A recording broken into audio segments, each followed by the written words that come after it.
12 del mediodía con 13 minutos en todo el país. Hoy se cumplen 39 años del regreso de Wilson Ferreira Aldunate al Uruguay, luego del exilio. Lo decíamos más temprano, aquella recordada imagen de la llegada de Wilson al puerto de Montevideo, haciendo la V de la victoria con sus dos brazos en alto, mientras era flanqueado por personal de la Armada y militares que, bueno, lo llevaban detenido. Y en ese barco que venía de Buenos Aires iba también su hijo, Juan Raúl Ferreira, con quien estamos en comunicación. Ferreira, buen día, bienvenido a la mañana del 11. Bueno, muchas gracias, un gusto estar en el programa. Muchos recuerdos, ¿verdad? Me imagino.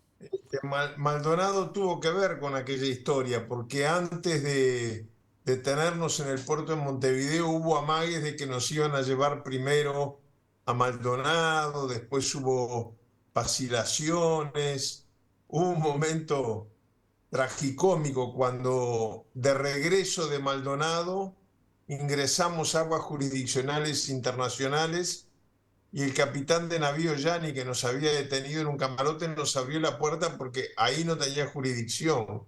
Pero era todo parte de la, no improvisación, porque había un plan muy organizado para detenernos a ambos, pero sí de cómo la presencia masiva callejera obligó a los organizadores de la detención a muchas marchas y contramarchas en el momento de llevar adelante el operativo.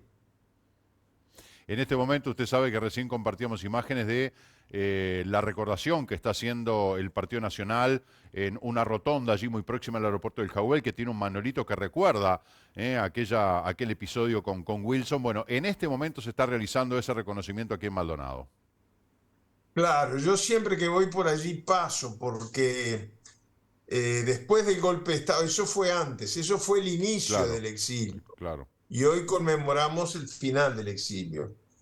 Pero en el inicio del exilio, en aquella sesión que dentro de pocos días van a ser 50 años, bueno, mi padre se despidió, salimos del palacio, yo me fui en el auto de él con un amigo suyo y él se ocultó entre la multitud y se fue en un auto disimuladamente. Y a las pocas cuadras al amigo de él y a mí nos detuvieron preguntándonos dónde estaba, cuando se dieron cuenta que no estaba allí en su auto. Y bueno, y allí empezó todo un operativo. Yo deliberadamente no había querido saber nada de dónde iba a estar. Pero cuando finalmente sale del jauría.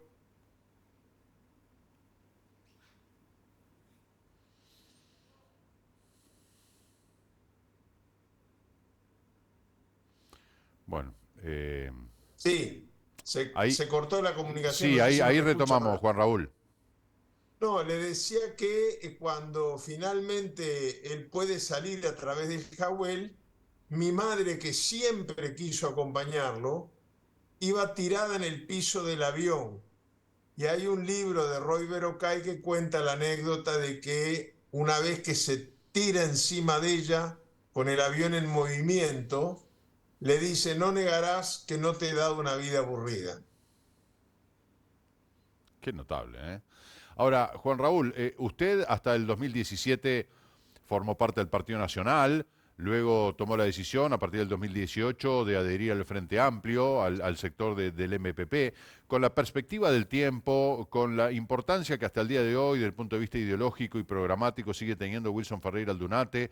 Usted está en las antípodas porque de hecho se fue a la otra parte, al otro sector de lo que es la política uruguaya. ¿Cómo ve la realidad política de hoy de un gobierno que, bueno, está encabezado por el Partido Nacional y de una oposición del Frente Amplio que quiere volver al gobierno? ¿Cómo lo ve usted desde su lugar hoy? Bueno, obviamente yo no me siento en condiciones de decirle a nadie dónde debe de vivir a los wilsonistas, dónde se tienen que sentir más wilsonistas. Sé dónde me siento yo más wilsonista. Y yo recuerdo, por ejemplo, recién hablábamos de la noche del golpe de Estado, y bueno, la primer reunión, ay, qué linda esa foto con el candidato presidencial de Estados Unidos, McGovern. Esa otra es con mi padre en la casa donde vivía Simón Bolívar en Londres, perdón. Sí, está bien. Pero le decía que el día del golpe de Estado, antes de la sesión de la noche, lo primero que hizo mi padre fue ir a ver al general Sereni. Y me llevó consigo, tuvimos una reunión a las 10 de la mañana, resolvieron sacar una declaración conjunta que la redactaron Óscar Botinelli, el actual politólogo y encuestador, y por el Frente Amplio, él era secretario de Sereñi, y el profesor Pibel Devoto por el Partido Nacional. Y durante todo el exilio, las señales que mandó mi viejo era de gobernar con el Frente Amplio.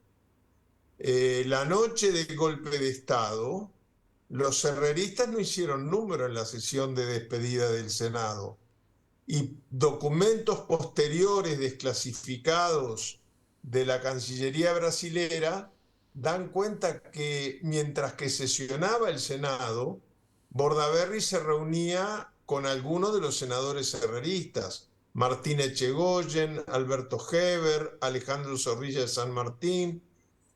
Entonces, bueno, son distintas maneras de haber vivido aquella realidad. Yo quizás estoy muy marcado por lo que fueron esos días y lo que fue la lucha contra la dictadura, donde muchas veces el viejo tuvo que enfrentar a su propio partido, salvo Carlos Julio Pereira, que siempre le fue de una lealtad prueba de todo. Bueno, habían chisporrotazos, habían discrepancias.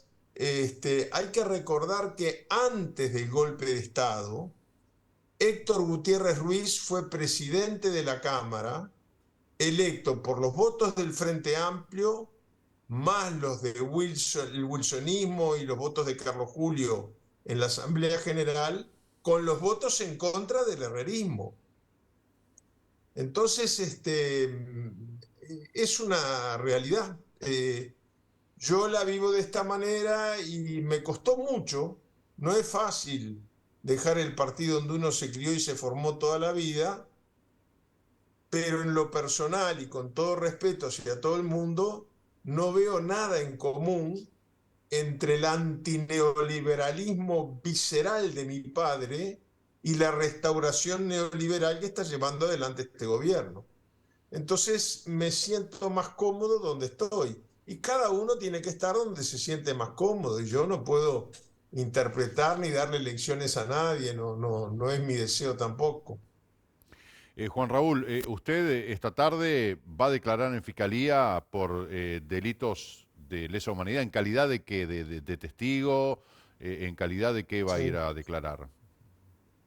Fue una coincidencia increíble porque para mí, sin lugar a dudas, desde el punto de vista emotivo, que es muy importante en la vida, que ocurra el mismo día que se cumplen 39 años del regreso tiene un significado muy especial. Ujú. Pero el fiscal Percivale, fiscal especial en delitos de lesa humanidad, ya me había citado hace algunos meses y declaré en varias causas, porque yo llevaba, nunca sabré por qué, como muchas cosas importantes de la vida, uno no sabe por qué las hace en el momento que las hace y se da cuenta que son importantes más adelante.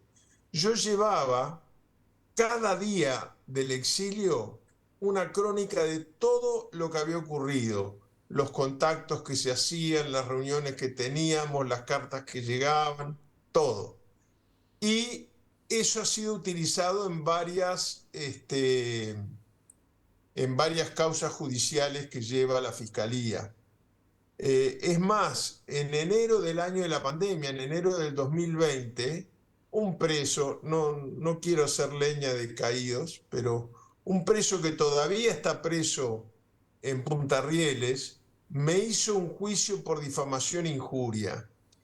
Y la jueza penal, en aquella época no existía la Fiscalía de Lesa Humanidad, la jueza penal que entendió en la causa eh, consideró que todas las acusaciones que yo hacía contra esta persona, que todavía está presa, estaban más que probadas, entre otras cosas, por estas agendas. Y pidió, bueno, me absolvió a mí los cargos de difamación e injuria, y además agregó al expediente de esta persona las actuaciones porque aportaban nueva prueba. En el día de ayer, el fiscal de Crímenes contra la Lesa Humanidad se comunicó conmigo, seguramente sin saber, ni yo le dije que era un aniversario tan especial, porque si hoy es el aniversario de la llegada, ayer fue no menos importante el aniversario de la partida de Buenos Aires.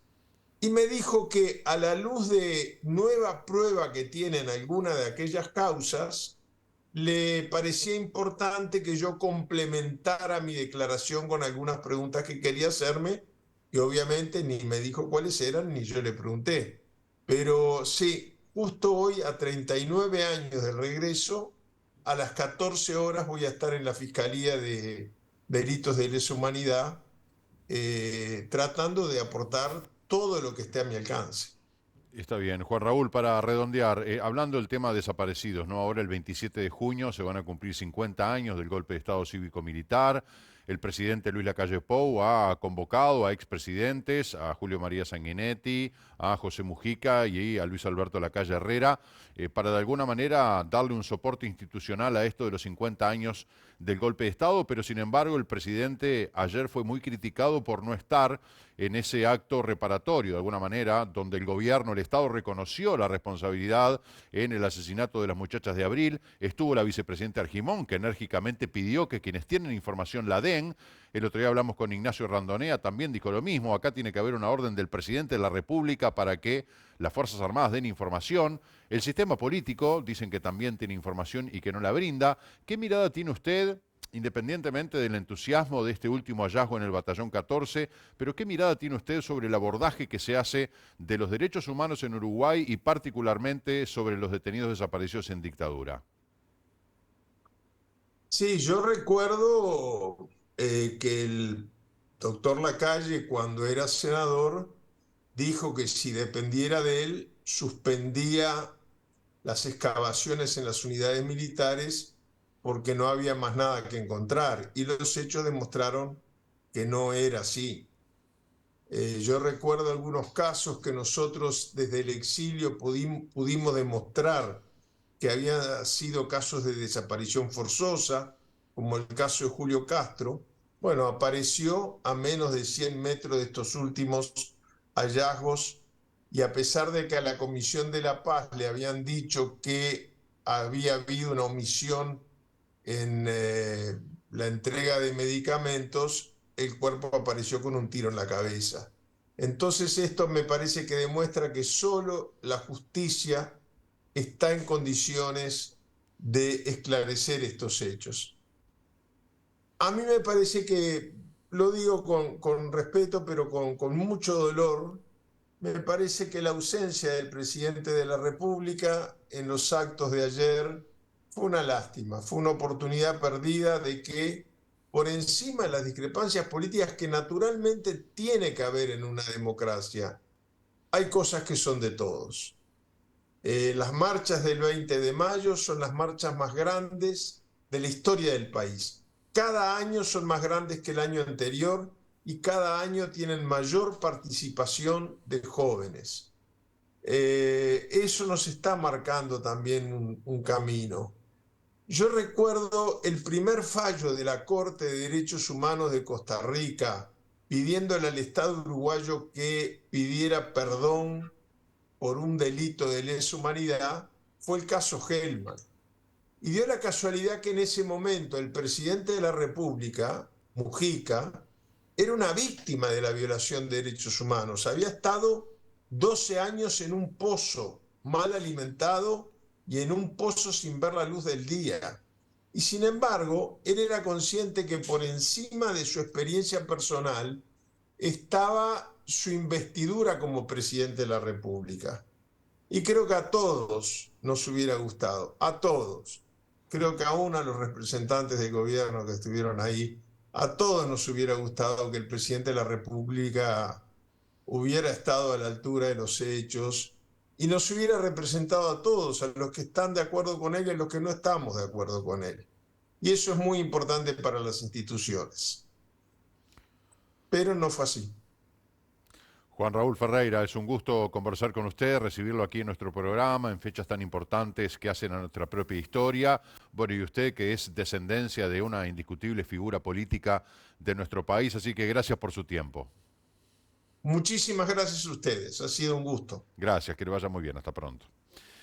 Señores y señores, 12:28. Esperá, me tiraron el... ¿Estoy al aire? ¿Estoy al aire o no? Sí, estoy al aire. 12:28, pausa y volvemos.